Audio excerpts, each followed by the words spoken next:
Start with histology of bone. So we have the shaft wall, which is mainly tubular in structure. Bone has. So first let us understand the basic structure of bone. So this is a bone. This is having a spongy bone at the ends, that is in the case of epiphysis, and middle we have the shaft of the bone. This is the shaft which contains the marrow, and outside we have the periosteum, and this marrow cavity is lined by the endosteum. So that is the basic structure of a bone, and we have epiphyseal plates over the same, like this you can imagine other side. So we are having the epiphyseal plates, and the region between where the epiphysis connects with the diaphysis then leaves a small gap, that is known as metaphysis. So now we understood the basics, and this is the articular cartilage, which is hyaline cartilage mainly, which connects with our which mainly forms joints. So this is basic structure of our bone. Now let us start with our histology. So the shaft wall is mainly tubular, which encloses the marrow cavity, and this is known as compact bone. So compact bone have, as I discussed just now, this is the compact bone. So the compact bone has a thickest midway, which tapers at end, known as spongy bone or also cancellous bone. So the bone is divided into two types, that is the spongy bone. Here you can see this is the spongy bone, appears like a sponge, and the compact bone, this is the compact bone.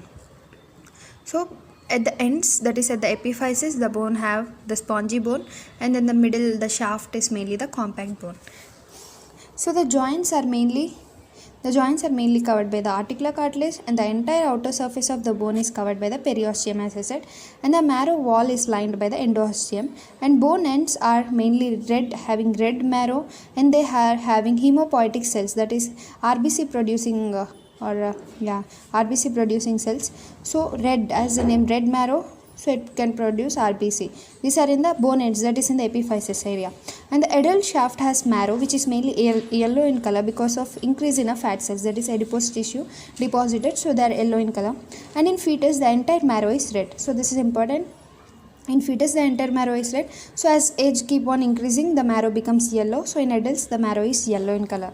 So as age increasing, the bone marrow shifts from red color to the yellow color.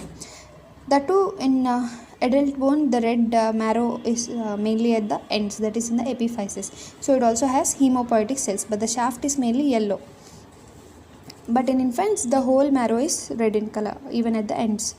So the bone is nothing but modified connective tissue like cartilage, and the bone is having osteocytes, as the name osteo, bone, cytes, their cells. So bone cells are nothing but osteocytes, and the bone also have matrix. So matrix is homogeneous, containing homogeneous ground substance, mainly containing the collagen fibers, and also mineral salts, especially are calcium and phosphorus are deposited. Calcium and phosphorus are the mineral salts which are used to make our bone stronger. So the osteoblasts are nothing but the bone producing cells, and osteoclasts are bone removing cells, but both the blasts and clasts are derived from the osteoprogenitor cells. As the name osteoprogenitor means, they are giving rise to the bone cells, that is osteoclasts and osteoblasts. Periosteal cells with blood vessels and nerves enter the bone from outside, because actually the periosteum is outer layer, because it has many of the blood vessels, nerve supply, lymphatics. So everything, the nutrition of the marrow is dependent on the periosteum, because if periosteum is removed, then the bone may undergo necrosis. So the periosteum is important structure for the bone to supply the nutrition, blood supply, nerve supply, etc. So next, lamellar. So there are different types of bones known as lamellar bone, woven bone. So what are this? Lamellar bone is nothing but having the layers of lamellae.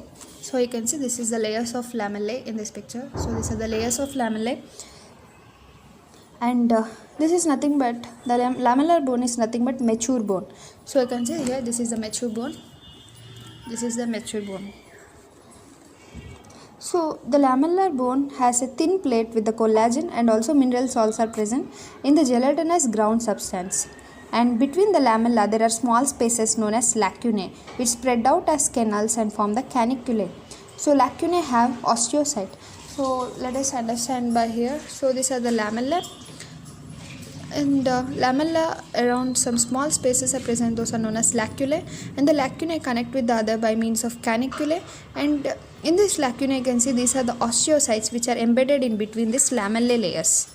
So those are osteocytes. So the lacunae have osteocyte, and the lacunae spread out as canals known as caniculae and communicate with other lacunae. So the caniculae have the cytoplasm process of osteocytes, because as we know, lacunae is nothing but having osteocyte, but osteocytic cytoplasm extends downward by connecting to another laminae by form of caniculae. So between the lamellae, the collagen fibers are arranged, and the ground substance of the lamellus is continuous with the other lamellae again. So again you can see these are the lamellus, this is the osteocyte which is embedded between the lamellae. So this is about a lamellar bone. As the name, lamellar bone contain lamella and also osteocytes embedded in it. Next, let us see the woven bone. So woven bone is nothing but the newly formed bone. So bones are formed mainly by ossification, that is we are having two types of ossifications, endochondral ossification and intramembranous ossification. So because of ossification the bones are formed. By whichever ossification, first the bone which is formed is a new bone. So that new bone is nothing but the woven bone. So they are not having any lamellar structure, because the woven bone, that is the new bone, next converts into lamellar bone. So first the woven bone doesn't have any lamella, next it may convert into lamellar bone and form the lamella, and within it osteocytes are present. The bone is new bone, and it is having collagen fibers which are running randomly, and the woven bone later convert into lamellar bone, as we discussed just now.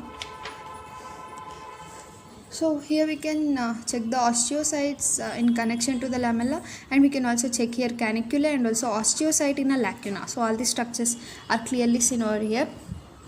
And this is a cancellous bone, also known as spongy bone. So we will discuss that all things.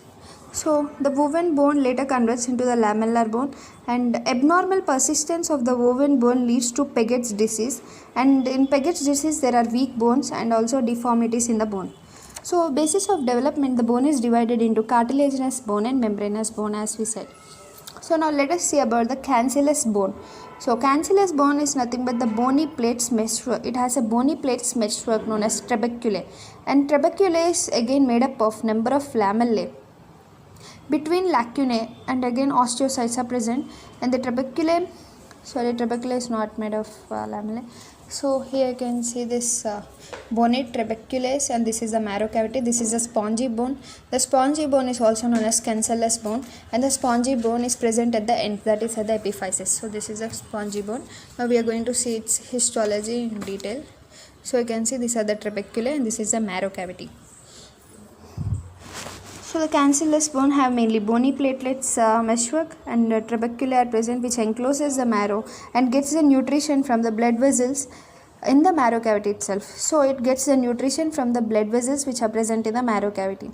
And the trabeculae having the number of lamellae, and it is made up of number of lamellae, and in between the lamellae we know there are lacunae, and lacunae enclose the osteocytes, as we see in the lamellar bone. So now let us see the compact bone. So compact bone is nothing but the mature bone. It also compact bone is the bone which is present between the epiphyses, that is having shaft, and it is lined by periosteum and inside by endosteum. So the compact bone also have lamellae, lacunae, osteocytes, caniculae, all those structure, but the lamellae here are arranged as concentric rings, and they are surrounded by an Haversian canal, and at the center of each ring it also communicates with the marrow, and also the external surface is covered by the Volkmann canal, and the Haversian canal have the blood vessels, nerves, and the Haversian canal along with the lamella form the osteon, or also known as Haversian system. So here you can see the compact bone. So the compact bone is having the Haversian canal, the interstitial lamella, and the Haversian system. So this you can see, the first one is the Haversian canal, and the second one is the concentric lamellae forming the Haversian system, and third one is the lacunae, and fourth are the interstitial lamellae between the Haversian system, and 5 is the circumferential lamellae. So that is about compact bone. So compact bone have the Haversian system in it, and they have several osteons which are occupied by the interstitial lamella, and the interstitial lamella is nothing but the remnant of the osteon. So in the surface, the parallelly arranged lamella are present, which are nothing but the circumferential lamella, as we seen in the picture. So next, let's see the cells which are present in the bone. So the cells are osteoprogenitor cells. These are the stem cells. These are mesenchymal in origin and they have fibroblasts in appearance, and they produce the osteoblasts which later convert into osteocyte when activated to form the bone. So in the fetus, these osteoprogenitor cells are extremely high. In adults, in the periosteum and endosteum, we can found this osteoprogenitor cells. So remember, in adult, we can see this osteoprogenitor cells only in our periosteum, that is the outer covering, and the endosteum, that is the covering of a marrow cavity. And next comes the osteoblast. So osteoblast is also a type of cell which is bone forming cell, and they're like epithelium like appearance. So osteoprogenitor cells have fibroblast like appearance. These are epithelium like appearance, and they have more gaps between them, and the nucleus is ovoid and euchromatic, and the shapes may be oval, triangular, cuboidal, and they lay the organic matrix having collagen and also calcify the matrix. So the cytoplasm is mainly basophilic. There is more amount of rough endoplasmic reticulum and Golgi apparatus is present. Alkaline phosphatase is present in the cell membrane and shed off matrix vesicles and forms the hydroxyapatite crystals and inhibit the osteoclast, that is resorption of bone. This is osteoblast, that is bone forming cell. Osteoclast is bone removing cell. So osteoblasts actually inhibit the osteoclast, right, because this is negative function along with according to osteoblast. So inhibit the osteoclast is nothing but resorption of bone. So benign tumors in the osteoblast may cause osteoma, and malignant tumors may cause osteosarcoma. Osteosarcoma is most common in the knee joint. So next cells are osteocytes. These are the cells of a mature bone and which are present in the lacunae, and they have less secretory function and also having less endoplasmic reticulum, but they increase in young bone and they decrease with the age, and they maintain the lacunae, caniculae, open channel for diffusion of nutrition and also removal or deposit of matrix of calcium. So this is about osteocytes. Next we have the osteoclast. Osteoclast is the removing cell, that is demineralization, mainly by macrophages, lymphocytes and also parathormone, that is releasing from the parathyroid. And the osteoclast cells form the resorption base or lacunae of house shapes, which are forming mainly pits. So these are derived from the monocytes. They are very large, up to 20 to 100 μm, and they are having numerous nuclei which is greater than 20, and increase in mitochondria, increased lysosomes, that is more number of lysosomes, mitochondria, and also they are associated with acid phosphatase. And at bone resorption, they form a ruffled membrane. So next let us see the bone lining cells. So these are all important points about bone histology. So the bone lining cells are flat cells on the periosteal and endosteal surface. So bone lining cells are present both on periosteal and endosteal surface, and mainly they are osteoprogenitor cells which can change to osteoblast. So ground substance is organic matrix with the mineral salts. So organic matrix, inorganic ions together form our bone. So organic matrix is about 35% dry weight, and the collagen fibers are more, and the ground substance mainly contains the glycosaminoglycans, proteoglycans, water, two special glycoproteins known as osteonectin and osteocalcin, and also calcium leads to mineralization. So these are present. And next it's mainly containing the type 1 collagen fibers, and chondroitin sulfase, phospholipids, phosphoproteins are present. And type 1 collagen mainly forms the osteoid collagen, that is organic ground substance with collagen before the mineralization. Next, inorganic ions. They constitute about 65% of the dry weight. They are like calcium, phosphatase, magnesium, carbon, hydroxyl ions, fluorate, citrate, sodium, potassium. In living bone, there are about 20% water, 85% of the salt, that is mainly calcium phosphatase, and 10% of calcium carbonate. So 97% of the calcium in the body is present only in our bones. And these all together, that is calcium, phosphate, magnesium and hydroxyl together form the needle crystals known as hydroxyapatite. That is formula I can see. So it is lamellar in appearance, and the amorphous calcium phosphorus is also present. So when calcium in the blood is increased, it is stored in the bone, or when the calcium in the blood is decreased, then it is sent back to the blood. So this is mainly controlled by a parathormone and also calcitonin, which is released by C cells of thyroid. Parathormone is released from parathyroid. So increase in fluorine causes exotosis, that is abnormal outgrowths are known as exotosis, and which compress the nerves and spinal cord and leads to the fluorosis. So the calcium, radium, strontium, and lead, all this leads to tumors known as leukemia in the nuclear explosion. So the autoradiography, that is radioactive isotopes, study of the pattern of the bone growth, they are used for, these are known as autoradiography.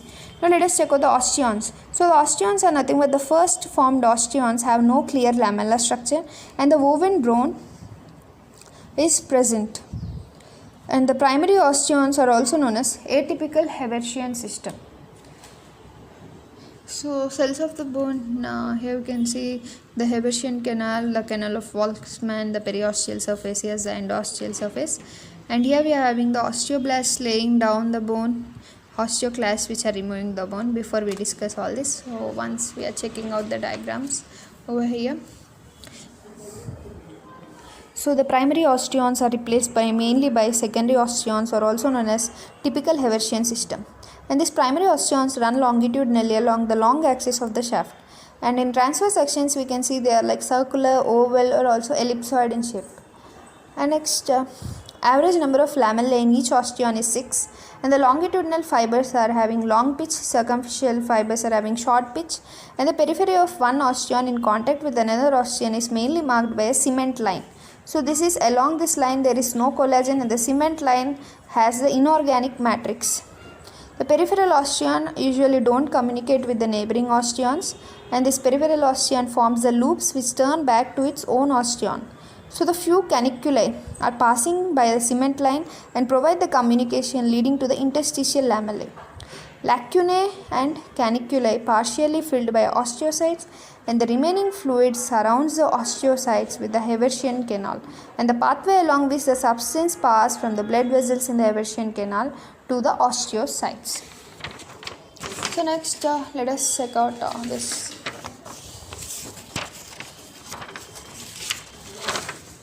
So here we are having in compact bone, let us check out compact bone. So when compact bone with the polarized layer, it shows bright bands mainly that cross each other. So this phenomena is known as birefringence, which indicates the regular arrangement of collagen fibers, and also crystals which relate to them within the lamellus. So you can see with the polarized lights how the compact bone is looking, how this Haversian system. So by polarized light this looks like this. And next, let us see the periosteum. So what is periosteum? Periosteum is nothing but the outer lining of our bone. So here you can see the periosteum, the scheme to show orientation of fibers in adjacent lamella of an Haversian system. So this is a Haversian system. These are the long spirals and these are the short spirals which are running. As we discussed already Haversian system, so we are showing this diagram. And next, you are seeing perforating fibers of Sharpe. We will learn it now. So periosteum. Periosteum is the external surface of the bone. At the articular cartilage, there is no periosteum, remember. And periosteum is richly supplied mainly by blood, many vessels which enter the bone and supply it. So periosteum is divided into outer and inner parts. The outer part is known as fibrous membrane and the inner part is cellular, which is mainly present in the young bones where there is increased amount of osteoblast, that is osteogenic layer, and in adults only when needed osteoblast is released, especially in the case of fractures. So what are the functions of the periosteum? So they are present medial, they are like medially for the muscles, tendons, ligaments where they are attached to the bone. So here you can check out this is the periosteum site where these tendons and bones are attached. And the tendon fibers continue to the outer layer of the bone as perforating fibers of Sharpe. So these are the perforating fibers of Sharpe. And in bone, ossified like nails keep the lamellae in place. So they are having nutritive function and they can form the bone. That is very important. So even periosteum can form the bone. And next, during development, and also they help in repair of bone by osteoprogenitor cells. Because why the periosteum can form the bone is because they have osteoprogenitor cells and they can form osteoblasts which converts into osteocyte and thus forming the bone tissue. So fibrous layer prevent the bone tissue spilling out. The periosteum also has outer fibrous layer which prevent the bone tissue spilling out, and it is also known as limiting membrane. So whenever this membrane is osteogenic cells go to the surrounding tissue and forming the exotosis.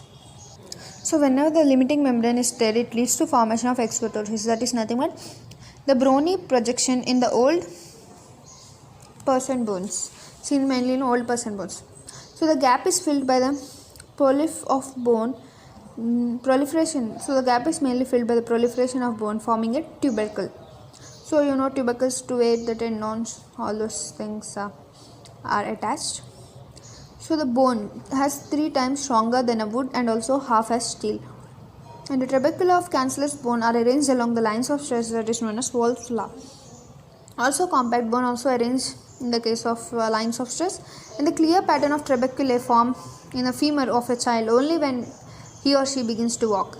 And the spiral aggregation, the spiral arrangement of the osteons are to allow the withstand the twisting strains. And the mineral salts are maintaining the rigidity, which are removed by chelating agents like EDTA, which is known as decalcification of the bone, that is, the bone becomes soft and pliable. And the organic substances are removed by heat, then the bone becomes brittle and they break easily. So organic substances are mainly used for the strength of the bone, and mineral salts are mainly used to maintain the rigidity of the bone. And the organic substances are mainly used to resistance to the tensile forces due to collagen fibers. We need to understand formation of bone. Before that, let us check out this diagram.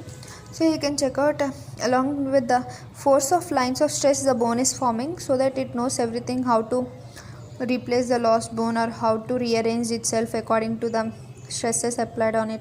So it always has a protective function because not to get break at any side. So you can see mineral salts are nothing but which are giving rod like structure to the bone, and the support is mainly produced by the organic matter. Now let us start with the ossification, that is formation of bone. So how the bone is forming. So bone is mainly of mesodermal origin if you take according to embryology. So it's mesodermal in origin. So formation of bone is known as ossification. So it's of 2 types, that is cartilage. First the cartilage converts into bone, then it is known as endochondral ossification. And if the bone is formed in a fibrous membrane, then it is known as intramembranous ossification. So first let us start with the intramembranous ossification. So here we have the membrane bones. These are known as membrane bones because from membrane. So examples are vault of skull, mandible, clavicle. So let us see the process, very easy process.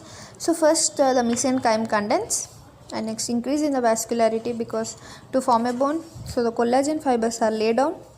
By mesenchymal condensation, the osteoblasts are formed, and next which are embedded in the matrix, and they are swollen along with the matrix known as osteoid, and the lamellar bone is formed by calcium deposition, and again another osteoid is formed between this lamellae.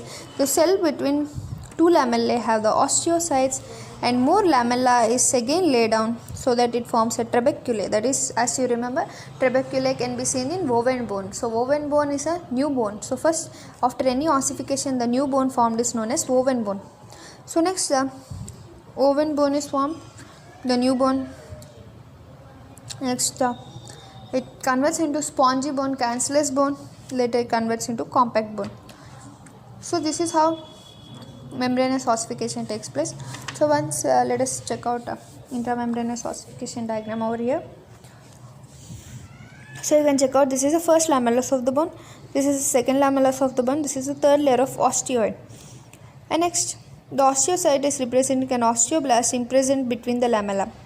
Whenever the osteoblast is imprisoned between lamella, then it is known as osteocyte, right? Because this osteoblast is only forming the lamella. This is the first lamellus of the bone, second layer of osteoid. Osteoblast move away to the line. So osteoid converted into one lamellus of the bone. Osteoid, the collagen fibers are embedded in the gelatinous matrix and the bundles of collagen fiber. And next osteoblast. So we can check out this. You can see the membranous bones, mesenchyme, collagen fibers, matrix, osteoblast, osteoid, lamellus, 2 lamellus, trapped osteocytes, cancellous bone with the trabeculum, next convert into compact bone. So if there is irregular arrangement, it leads to woven bone or also known as young bone. So this is about membranous ossification, intramembranous ossification. Now let us check out our Endochondral ossification. So endochondral ossification, where here also mesenchyme condensation takes place, chondroblast is formed, hyaline cartilage is formed first, and next the membrane, perichondrium membrane is formed, and it is having vascular and also osteoprogenitor cells. So the cells get enlarged, and intercellular calcification takes place under the help of alkaline phosphatase, and the empty spaces are formed which are known as primary areolae. These all pictures let us see next. So first let us understand this concept. Next, the periosteal bud is formed, that is periosteum along with osteoprogenitor cells is known as periosteal bud. And next, the secondary areola is formed along with the medulla, also known as medullary spaces.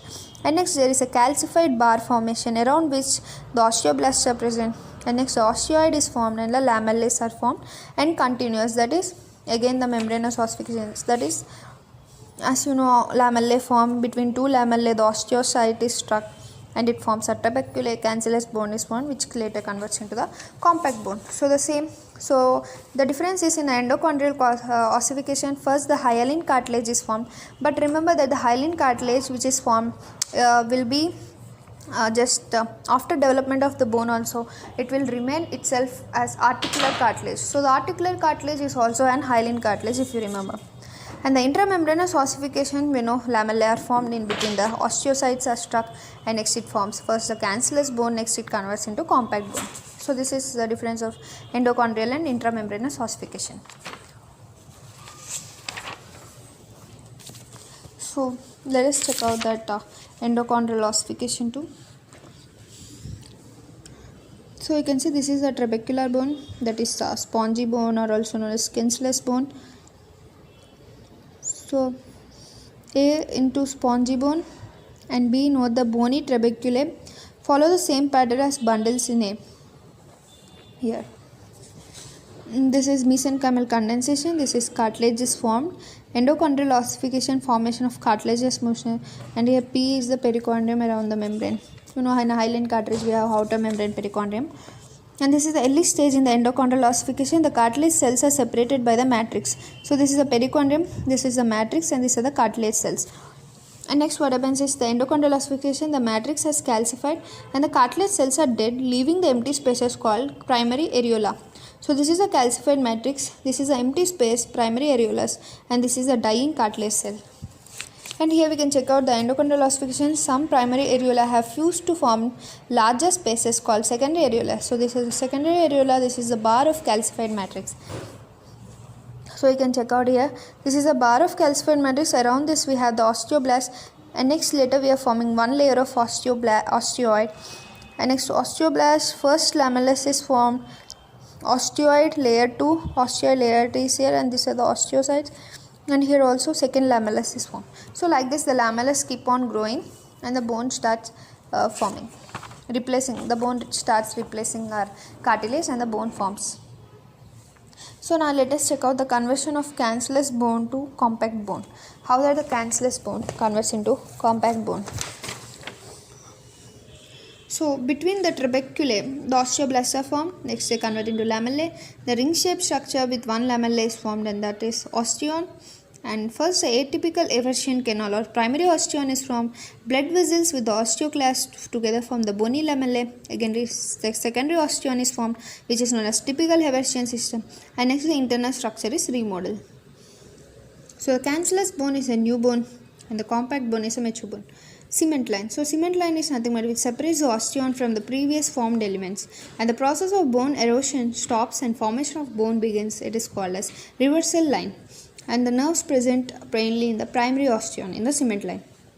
So bone growth. The deposition of new bone over existing bone by apposition is known as bone growth. So the growth in the membrane bone is narrow, trabecular or spicules are increased, and the mesenchyme is present, by which they are invaded by the ossification, and the embryonic parietal bone is formed. The deposition is taking place at the edges of the sutures, and the periosteum around is formed by intramembranous ossification, and there is increase in size of the cranial cavity.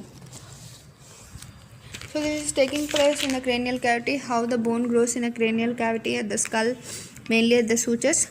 So again this is the original bone side and this is the suture.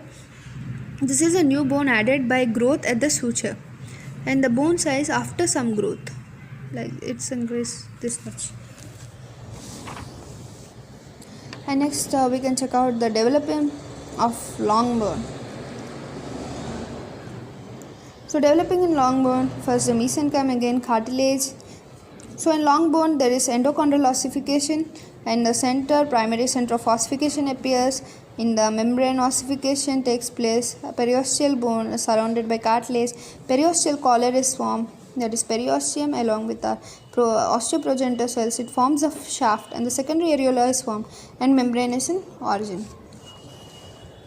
So the developing bone has a diaphysis of the shaft, which is bony, which is formed from the primary center, and the ends are cartilaginous, and the secondary centers are endochondral ossification, that is epiphysis, which are vital in growth of the bone.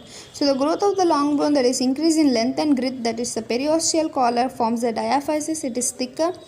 Osteoclasts remove the thickness by removing the trabecula of the endochondral ossification, and the marrow cavity is formed. That is increase in the shaft, increase in the marrow cavity, and they don't reach the epiphyseal plates. And there are three zones which are present in our growth area.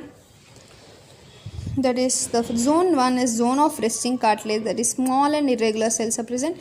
Zone of proliferating cartilage, large cells are present with increased mitosis. And the zone of calcification is present, where there are still more larger cells. Matrix is calcified and it is replaced by bone. There is continuous change in the epiphyseal cartilage, and there is growth in the length and the bone substance. Epiphysis, diaphysis continue together, that is fusion of epiphysis. That is known as fusion of epiphysis. Now let us check out metaphysis. Before that, let us see the growth of a bone over here. So this is the cartilage has proliferated here, and bone has increased in length here, if you compare with this. And these are the steps in conversion of spongy bone into compact bone. So first the trabecular present, this is a marrow cavity. So the osteoblasts are lining the spaces, and the concentric lamellae are laid down by the osteoblasts. And if the Haversian system is formed, then the Haversian canal is formed. So this is a scheme to show the how skull bones are growing. That is, bone deposited on the side, bone is removed one side. Here again layer 2 deposited over 1. Layer 3 is again deposited over 2, and 1 is removed. So by adding 1 here, we remove 1 here by osteoclast, here by adding by osteoblast. So layer 4 is deposited and layer 2 is again removed. So this is how the skull is growing, so thereby increasing the size of the cranial cavity. And here you can see the formation of typical long bone, that is establishment of cartilaginous model. So first the limb bud is formed, the ectoderm, the loose mesenchyme. Here the mesenchymal condensation is taking place, and the cartilage is formed by conversion of mesenchymal cell to cartilage cells, and the perichondrium started forming around. So you can see the formation of typical long bone, primary center of ossification, periosteal collar we can see. So this is a cartilaginous model, this is the primary center of ossification, this is a periosteal collar which is mainly containing periosteal and osteoprogenitor cells. This is the cartilaginous model has grown now larger. The bone formation has extended towards the ends from the primary center, and the periosteal collar is also now elongated. So membranous diaphysis, primary center of ossification in membranous, epiphysis, secondary center of ossification, and cartilages. So epiphysis is having secondary center of cartification, and membranous diaphysis is having the primary center of ossification.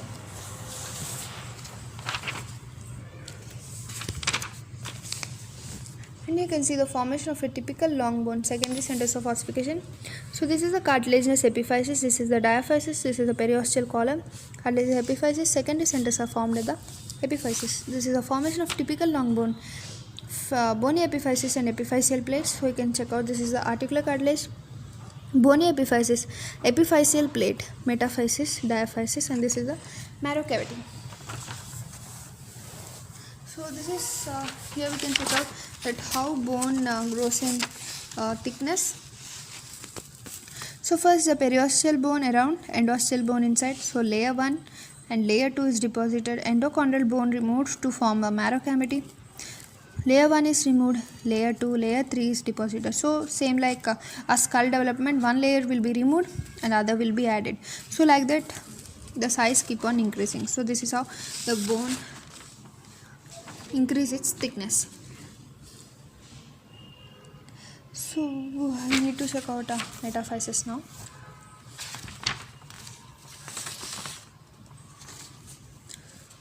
So metaphysis is nothing but diaphysis with the the portion where the diaphysis connects with the epiphyseal base is known as metaphysis. It has active bone formation. It is highly vascular. And remember, metaphysis has no marrow cavity. They're having ligaments, muscles are attached here, and calcium turnover is increased, and it is a storehouse of calcium, and it's also most common site of infection. So in diet we need to take calcium, phosphorus, vitamin A, vitamin C, vitamin D for our bone strengthness. Before that, let us see some of the structures over here. So you can see the structure of the epiphyseal plate, where the real growth takes place in the case of length of the bone. So this is the epiphyseal plate, the bone of epiphysis. This is, as we discussed the zones before, so the resting zone, the zone of proliferation zone where there is high amount of mitosis going on, and this is the zone of calcified matrix. So this is all about epiphyseal plate. Next comes the metaphysis, the zone of ossification. Next comes the diaphysis, which has the endochondral bone and also marrow cavity, and the periosteal bone. So you can see this scheme to show how a long bone grows in length at epiphyseal plate. So initial size, bone of epiphysis, epiphyseal plate, bone of diaphysis. Size after some good bone has grown by this line, formed by growth of cartilage, and this part of cartilage has become the bone. So whenever there is decrease in calcium, it leads to osteoporosis. Vitamin D affect the intestinal absorption. Decrease in vitamin D lead to osteomalacia in adults, rickets in children. Decrease in vitamin C decrease the synthesis of collagen and proteoglycans in the matrix. Vitamin A is important for balance between the bone desorption and removal. So what are the hormones which regulate the bone? Is something called parathyroid, thyrocalcitonin, calcium level control in blood, somatotrophin, that is the growth hormone. If it is excessive, lead to gigantism. If it is low, that is excessive, but in adults then it is acromegaly, and also influenced by thyroid, ovaries, testes, adrenal cortex. So the genital abnormality is known as osteogenesis imperfecta, where the bone formed itself is brittle bone that is weak and fracture easily. So now let us check the blood supply to the bone. So the blood to the bone is mainly done by nutrient artery, epiphyseal and metaphyseal arteries, periosteal vessels. So the nutrient artery is a diaphyseal artery. It is placed at the nutrient foramen and supply the marrow.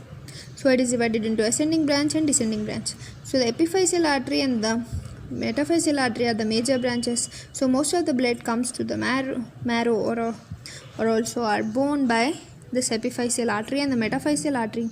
Periosteal vessels enter by the minute foramen known as Waltzman canal into the bone. So the rich sinusoidal plexus is present in our marrow, which enters the Haversian canal, and the marrow have a large central venous sinus. The lymph is present in the lymphatic vessels are present in the periosteum. The nerves and vessels are present in the marrow, that is mainly they are numerous near the junctions, and they also go into the Haversian canal.